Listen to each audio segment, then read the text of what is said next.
tħassib serju dwar il-proċessi operattivi u maniġerjali tal-BOV. Bl-Awtorità tas-Servizzi Finanzjarji ta' Malta, l-MFSA, tagħti ċans lill-bank sa nhar il-ġimgħa li ġej sabiex jimplementa riforma sħiħa.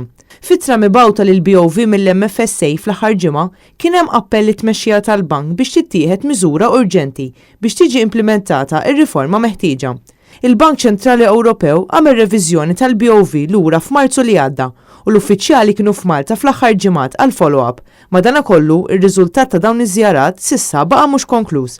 Il-Gazzetta Sunday Times of Malta tinsab infurmata l-ispezzjoni li saret fil-post mill-Bank Ċentrali Ewropew għajmet tħassib dwar numru ta' każijiet ta' riskju operattiv fl-akbar bank ta' Malta li 4 minnhom kienu meqjusa kritiċi. L-ittra tal-MFSA twissil il-BOV li l-Awtorità Bankarja Ewropea tista' potenzjalment tnaqqas il-klassifikazzjoni ta' dan il-bank jekk ma tittieħidx azzjoni ta' rimedju mill-iktar fis.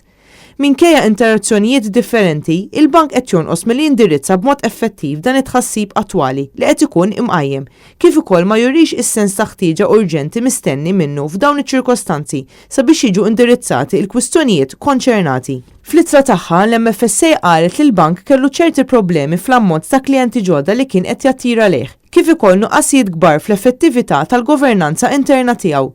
Dan jinkludi wkoll l-effettività tal-bord tal-bank floti ta' sorveljanza strateġika u l-governanza. L-awtorità tħeġġeġ lil BOV biex jibdel il-mod kif jitħaddem, partikolarment il-kontrolli interni tar-riskju.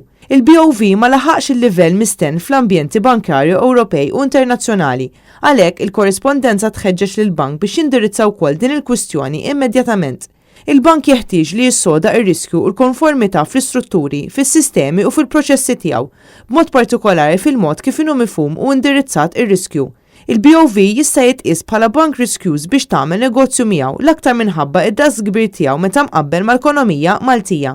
Finalment l-MFSA wissiet li minħabba l-importanza strateġika tal-bank għall-ekonomija Maltija huwa kritiku li tħassib imqajjem jiġi indirizzat minnu fih. Jekk dan ma jsirx, mhux biss il-bank ipoġġi lilu nnifsu f'riskju, iżda jista' jkun hemm impatt fuq il-klassifikazzjoni tal-kreditu tal-gżira bħala ġurisdizzjoni.